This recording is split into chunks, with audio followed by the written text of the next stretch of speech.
Thank you very much, Andreas. I appreciate that very, very kind and generous introduction.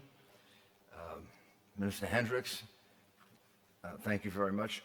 And I would like to thank my partner, Christian, for translating it for me. Otherwise, I wouldn't have understood it. And for bringing me here. I'm a member of the law firm of Greenberg Traurig, and we have an office in Germany, and we have an office in Berlin. And there's a story to that that's really important. So why do we have an office in Berlin? We're the fourth largest law firm in the United States. We're the largest real estate law firm in the United States by far. So what are we doing in Berlin? We're in Berlin because we like to be in the places that we think represent the growth and the future of the world. We like to be in the places where industry is growing and all forms of activity are growing, and because those are the places in which you're going to succeed. So I've been coming to Berlin now for 15 years, and the first time I came to Berlin was about 2001 or 2002, and I traveled a good deal around the East and West, and I compare that to the Berlin that I see today, and I see a very different Berlin. I'm sure you do, but maybe not as dramatically as someone who has, over the last 10, 12 years, been here 5 different times, but with time spans in between. You can see the difference. And then as a former mayor, I look for things. I look for how clean is your city? How orderly is it? How many cranes do you have? Well, really important. The more cranes, the better, believe me.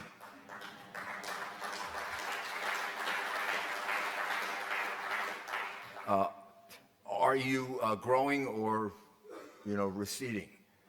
What does the quality of life look like? What do the people look like? Are they happy? Do they seem happy? Do you have a nightlife? Cities need a nightlife.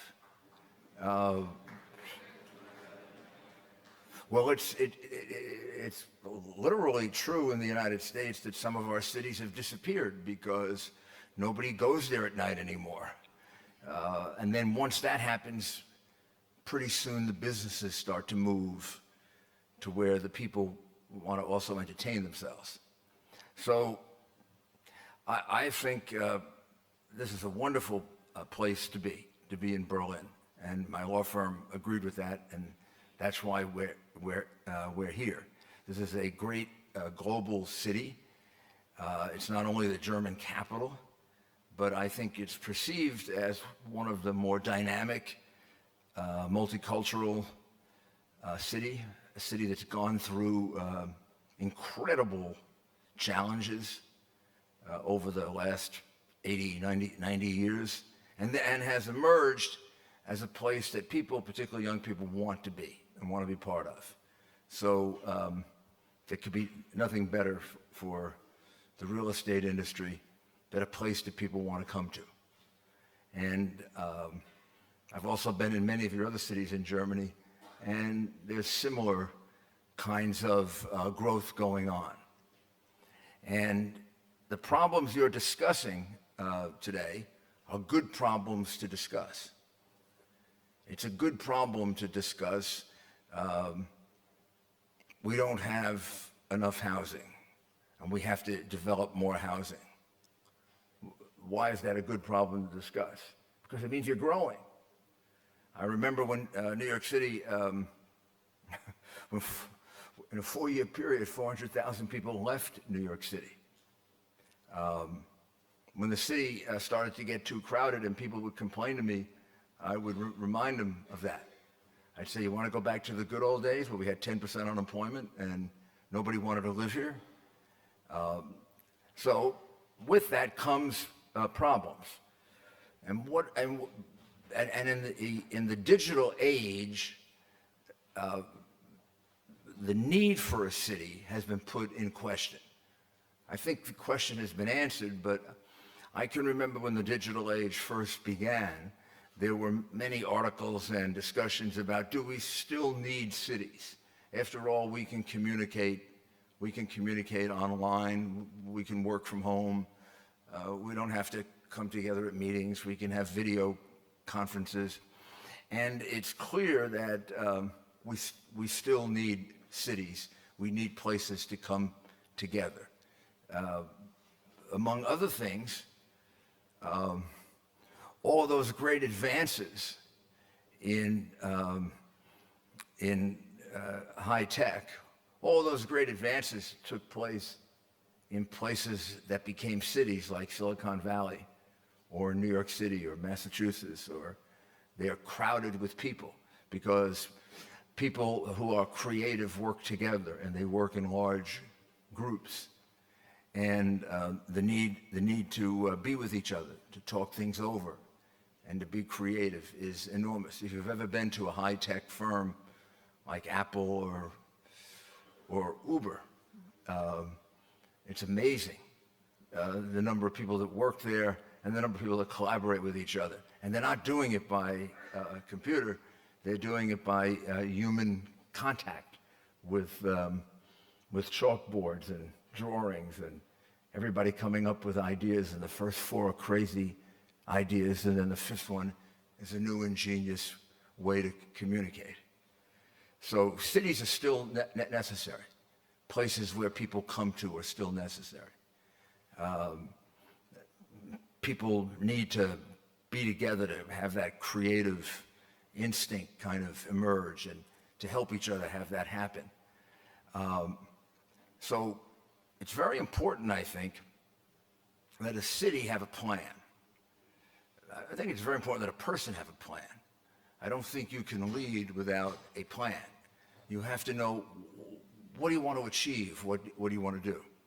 When I was mayor of New York, when I first became mayor of New York, we had set a record for 2 years in a row for the most murders we ever had. 2,200 murders in 1 year, which is more than the number of troops we lost in Afghanistan, by the way. We had two major riots. We had a budget deficit of $2.3 billion, and we had 75% of the people who wanted to leave the city and live someplace else. I got elected on a very interesting campaign slogan. I don't suggest it to Hillary Clinton or Donald Trump, but if they want to use it, they can. It was, things can't be any worse.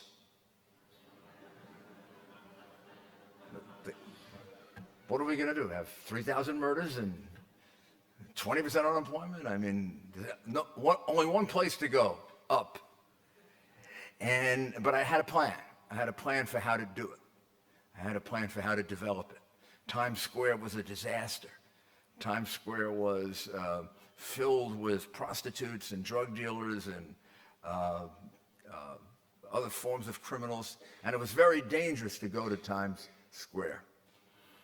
But I had a plan for how to get rid of the pornography, arrest the drug dealers, patrol the area with horses and radios and police officers on horses communicating with police officers in the crowd so we could stop the purse snatchings and the muggings and the wallets being stolen. I had a plan for Harlem, for 125th Street. Harlem was filled with people who were selling illegally. They would just be all on the streets. So why would you put a store in Harlem? No major chain would ever go to Harlem because people were selling on the street, and they could buy it cheaper on the street, and the city was getting no taxes from it. So one day, by surprise,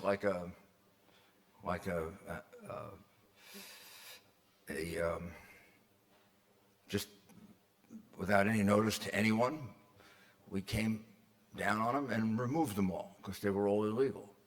And we put them all in a special market area about 4 blocks away where they had to get a license, and got them off the street, cleaned up the crime. And if you go to New York, you would have a very safe and very enjoyable visit to Harlem. And it's become a very interesting place to be when it used to be a massive area of crime. And so what are the things that make a city? The first thing is you need leadership in politics and business.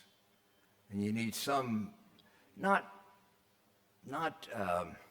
don't like a planned city. I think planned cities are boring. We have a couple of planned cities in America, and they really are boring. I like cities that human beings create, like New York, like Berlin, like your cities. No one tells you what your building should look like, and I mean we have some rules about how high they can be and how dense they can be, but we let you create what you want to create. I think some of the buildings in New York City are really ugly. I think some of your buildings are really ugly, but I think you have some beautiful ones too, and you have a lot more beautiful ones than we do than you have ugly ones, and they were all created by the free human spirit.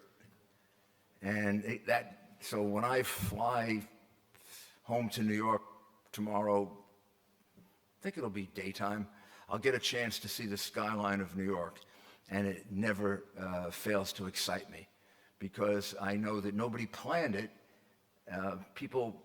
Free people with great creative genius built it.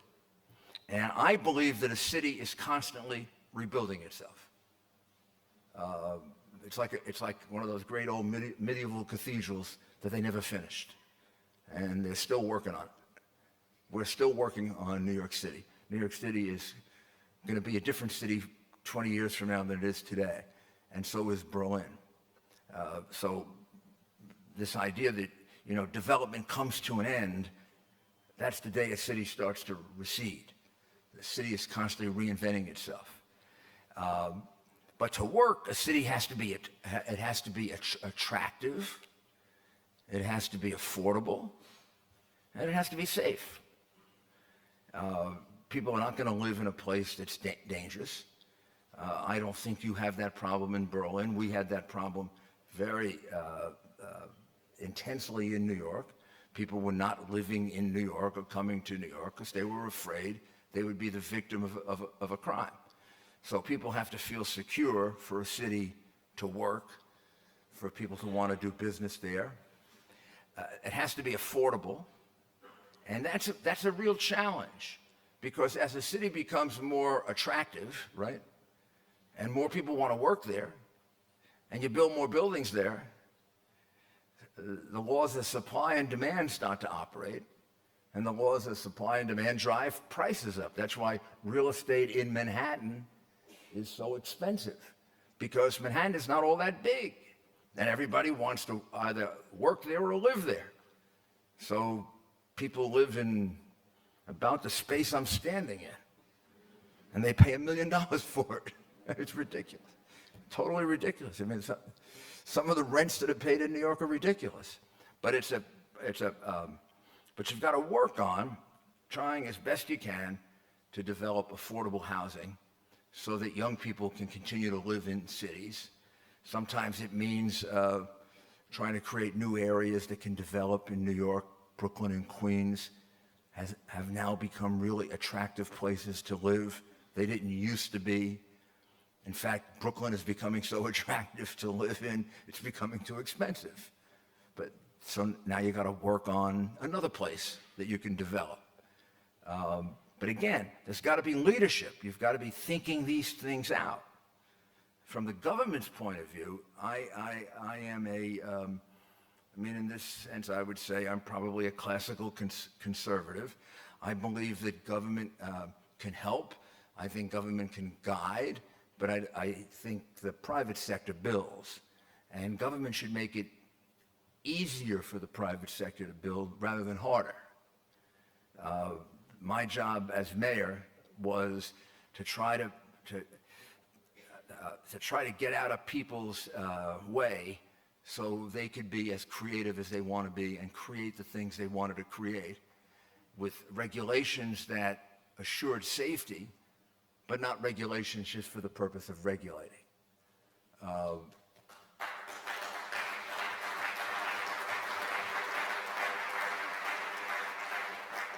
I actually suggested to one of the presidential candidates in the United States, I won't tell you which one, that the Code of Federal Regulations has grown so much in the last 8 years. When I was a young lawyer, the Code of Federal Regulations was in about 5 books. Then as I became a more mature lawyer, it was in about 20 books, and now the Code of Federal Regulations would almost go up to the ceiling there. Those are the regulations the federal government has for everything we do, which is, by the way, holding back the growth of American business. So my suggestion to, we'll see which presidential candidate, just think you cut them in half. You pick any half you want. The top half or the bottom half. Just get rid of half of them, and then we'll figure out if we miss them.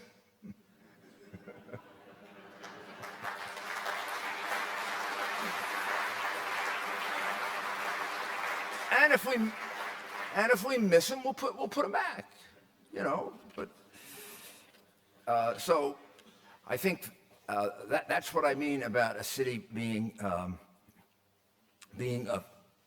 affordable.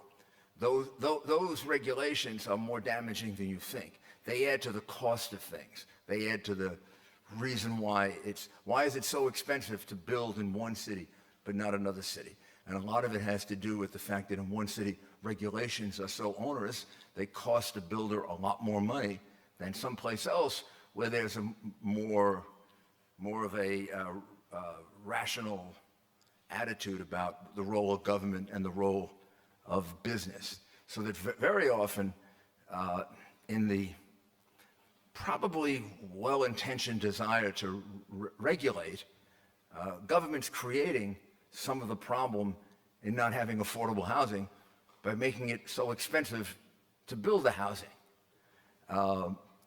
And then the flip side of affordability is you have to avoid ghettoization. In other words, you have to avoid, if you're going to build housing, affordable housing or housing for poor people, you can't put it all in one place so that you end up with a poor section of the city and a rich section of the city. You have to find creative ways of having free market housing and affordable housing combined in some combination that makes sense. It also is, I think, enormously helpful because it gives people, when they live in areas like that, a sense that they can ascend also, that they're not locked into poverty. That poverty is something that you can work your way out of. You can't get out of poverty by receiving checks from the government. That keeps you in poverty.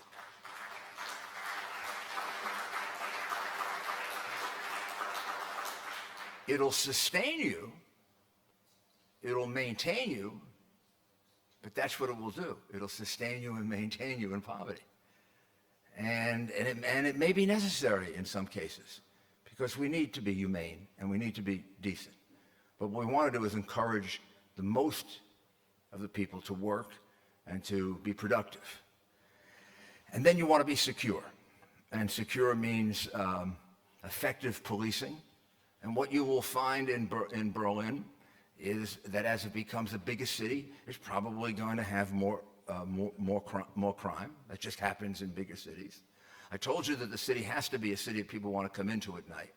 That means the city has to have restaurants and musical shows and dramas and opera. And boy, you sure have a great opera. You have a number of great opera houses. And I love the Berlin Philharmonic, and Herbert von Karajan was one of my favorite conductors. So Christian was kind enough to give me a number of CDs of operas and symphonies. Boy, there are a heck of a lot of reasons to come into Berlin at night. I mean, if I had the Berlin Philharmonic, I would come in every night. Now the New York Philharmonic will never talk to me again, but those are the things. Those things are enormously important to maintain. You know, when I see all those people at Lincoln Center in Manhattan, Lincoln Center used to be Hell's Kitchen. Used to be the Irish section of New York, where the Irish mafia, not the Italian mafia, operated. And it used to be one of the most dangerous areas of New York City. And if you ever saw the show or movie West Side Story, it's about it's about that area of New York. And I found one of the most amazing things for me going to a production of West Side Story at Lincoln Center, because that's what's there today. Today, instead of Hell's Kitchen with the Irish Mafia, who I put in jail, by the way, as well as the Italian Mafia. I don't like mafias. But now there's the Philharmonic Hall, there's the ballet, there's the opera, there's the Time Warner Building, there's the Jazz Center, and it's a beautiful part of Manhattan in which, you know, tonight 4, 5, 6, 7, 8, 10,000 people will come to go see something and then leave, have dinner, and here it was, one of the most dangerous areas of the city. So that's what's going on for you in Berlin. But it's important to keep up the nightlife in a city. The fact that people stay here and keep it active, keep it alive. And in order to do that, you've got to make sure that it's safe. And then one final point. You also have to consider digital safety, cyber safety. The fastest growing form of crime in the United States is cyber theft. And a thief today doesn't have to be very courageous to be a thief. You know, in the old days, you'd have to walk into a bank with a gun, and maybe somebody would shoot you before you got the money. And now you can sit and hide in your basement with a little computer, and you can take money out of people's bank accounts or ATM machines, or steal their identities and take out loans. And it happens all the time, over and over again. 40% increase in Mexico this year in cyber theft. 18% increase in the United States. I'm sure it happens here. So you have to think also about cyber security.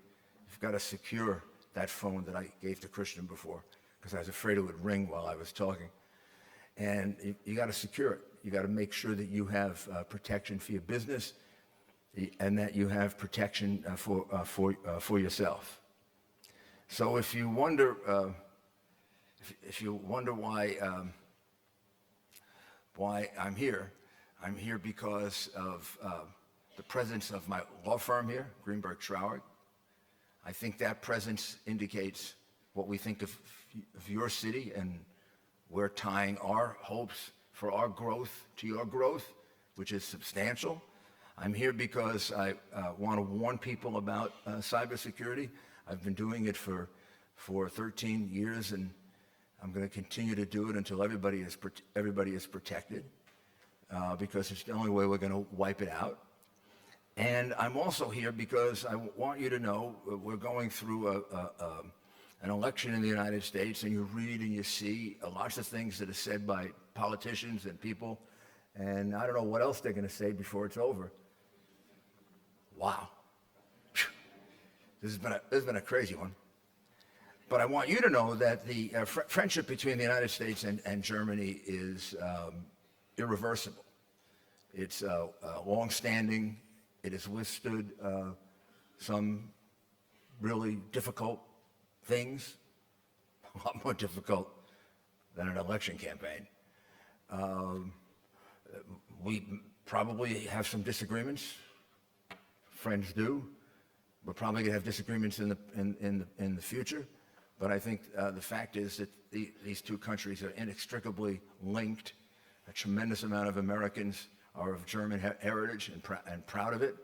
So you share a lot of relatives with us, and we share the same values. And once this campaign is over, and I come back here next year, I hope, I expect to see more cranes, more nightlife, and you will find that the relationship between the United States and Germany is just as good, if not better than it is today, whoever is elected President of the United States, whether it's Donald Trump or Hillary Clinton. Thank you very much.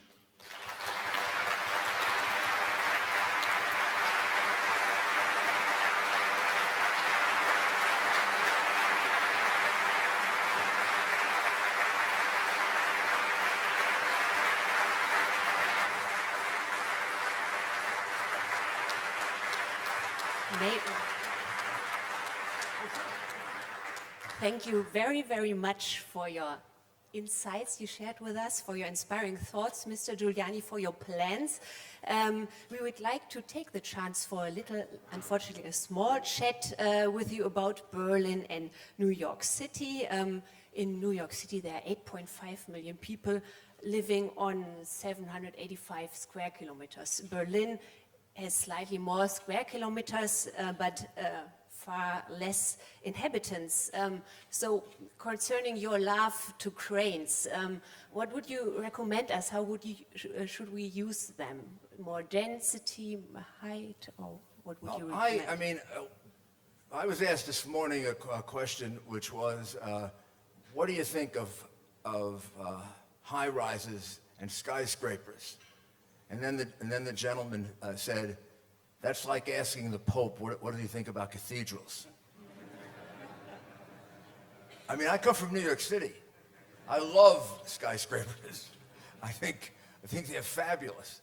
I probably could never live outside of New York City because of them. I think of the skyscrapers of Manhattan as, you know, one of the 7 man-woman-made, I'm trying to be politically correct, man-woman-made creations of the world. I mean, they're fabulous. So I have no problem with density if it's needed, and I think skyscrapers and large buildings end up being enormously productive. I mean, if you have a lot of people to employ, it gives you a lot of space to employ them. And I think they also make a city look beautiful. I think they give it... A city with skyscrapers, with lots of skyscrapers, is a city that people take really seriously, I think. They see the skyscraper and they say, boy, that's a... Thank you, Mr. Giuliani. Mr. Madner, may I ask you which of Mr. Giuliani's insights was the most significant for you? And of course, we all would like to know whether you share his love to cranes. I think the significance is the indicators of a big city. I learned it. Cranes and nightlife. I will never forget. I will never forget. I like policemen on horseback. And horsemen, yes, also.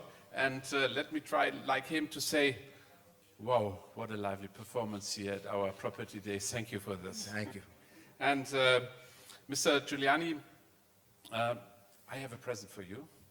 And a present for an outstanding person, I told you, of society, and which can better symbolize it as a contemporary event of our capital, Berlin.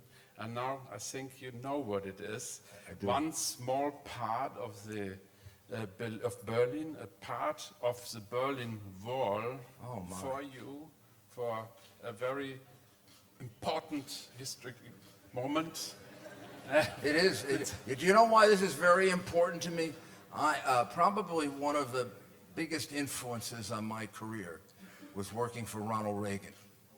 I worked for President Reagan for the 8 years of his administration, the first 2.5 years in Washington, and got to know him. And along with several other people, he was very instrumental in this wall coming down. And his great speech, Mr. Gorbachev, tear down this wall.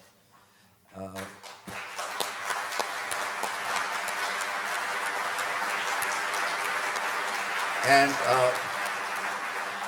I'm also on the board of the Reagan Museum and was very close to Mrs. Reagan before she died.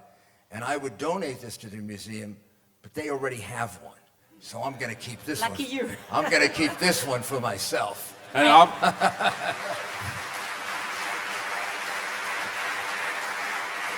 Thank you. I hope, Mr. Giuliani, this won't cause extra luggage. Oh, they better let me through TSA with this, sir. This is absolute. You couldn't have picked a more fitting and more beautiful thing to give me because it's a symbol of liberty and freedom, and it's also a symbol of what Berlin has been through. And look where you are now. Boy, what freedom can do, huh? yes.